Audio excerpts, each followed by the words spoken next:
तो दो ही देश हैं जो दूसरे देशों पर परमाणु बम फेंक सकते हैं, ईरान और दूसरा Pakistan.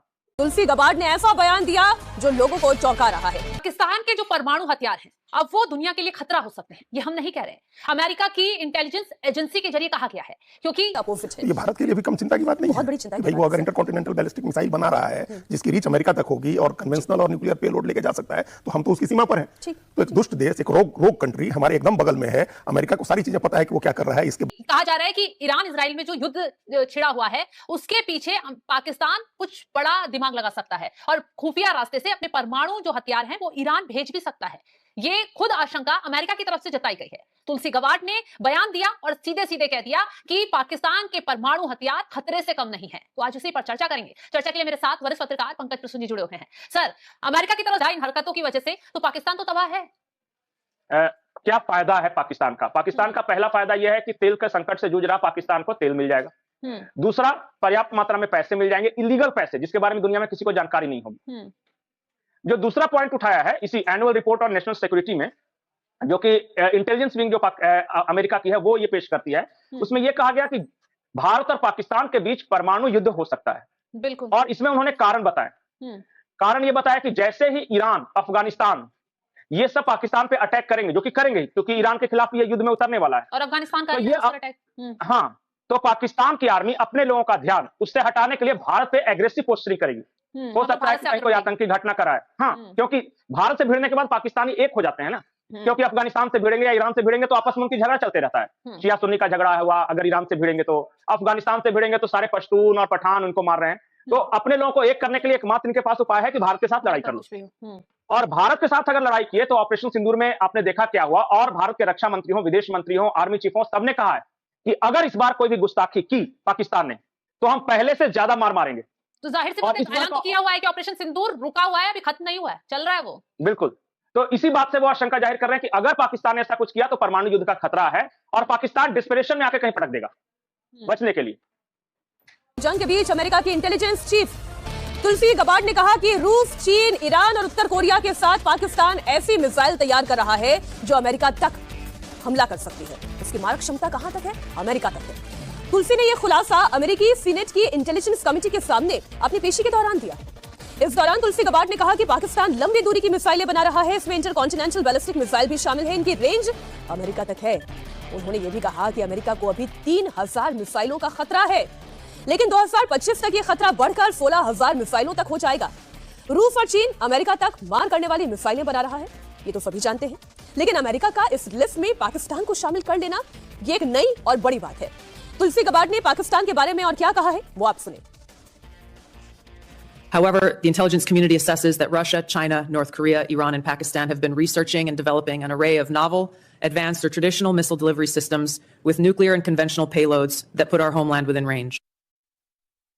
IC assesses that China and Russia are developing advanced delivery systems meant to be capable of penetrating or bypassing U.S. missile defenses. North Korea's ICBMs can already reach U.S. soil, and the IC assesses that it is committed to expanding its nuclear arsenal. Pakistan's long-range ballistic missile development potentially could include ICBMs with a range capable of striking the homeland. Tulsi Gabbard का ये बयान क्या ये indicate कर रहा है अजीत जी कि पाकिस्तान अब भरोसे के लायक नहीं रहा, पाकिस्तान अमेरिका के लिए खतरा है? अब इस बात को देखना होगा, थोड़े दिन तक इस घटनाक्रम पर नजर रखनी होगी, क्योंकि पाकिस्तान जो है वो अमेरिका का सबसे बयान आ गया है कि पाकिस्तान के पास जो परमाणु हथियार है वो खतरे से खाली नहीं है, क्योंकि पाकिस्तान इनका कहीं पर भी मिसयूज कर सकता है, किसी भी देश को खुफिया तरीके से भेज सकता है। क्या अब बारी आ गई है कि पाकिस्तान से उसके परमाणु हथियार छीन लिए जाएंगे अमेरिका के जरिए? अमेरिका की एक रिपोर्ट आती है हर साल, American annual report on national security, कि अमेरिका को क्या खतरा है, किससे खतरा है, ये हर साल आता है। और ये बाकायदा ऐसी रिपोर्ट नहीं होती जो हमारे यहाँ कोई भी पेश कर देता। ये वहां का जो नेशनल इंटेलिजेंस है वो ये रिपोर्ट पेश करती है। और डायरेक्टर ऑफ नेशनल इंटेलिजेंस हैं तुलसी गबार्ड। उन्होंने प्रेस कॉन्फ्रेंस में दो महत्वपूर्ण बात बोली है। एक बात उन्होंने ये कही है कि पाकिस्तान के जो परमाणु हथियार हैं वो स्मगल किए जा सकते हैं ईरान। ईरान डेस्परेटली कोशिश कर रहा है कि किसी तरह उसके हाथ में परमाणु हथियार आ जाए ताकि वो मैक्सिमम डैमेज कर सके अमेरिका इजराइल को। ये कोशिश कर रहा है। तो उनका कहना है कि पहले भी इतिहास रहा। पाकिस्तान तो सऊदी अरब के साथ है, पाकिस्तान तो अमेरिका के साथ है, फिर वो क्यों ईरान को खुद ही तबाह होने के लिए वो परमाणु हथियार सौंपेगा? आप पाकिस्तान का शायद न्यूक्लियर इतिहास नहीं जानती। जो डॉक्टर अब्दुल कादिर थे, father of Pakistan nuclear programme, उन्होंने स्मगल किया था डर्टी बम्स और कुछ टेक्निकल नॉलेज और इक्विपमेंट्स को ईरान और नॉर्थ कोरिया को।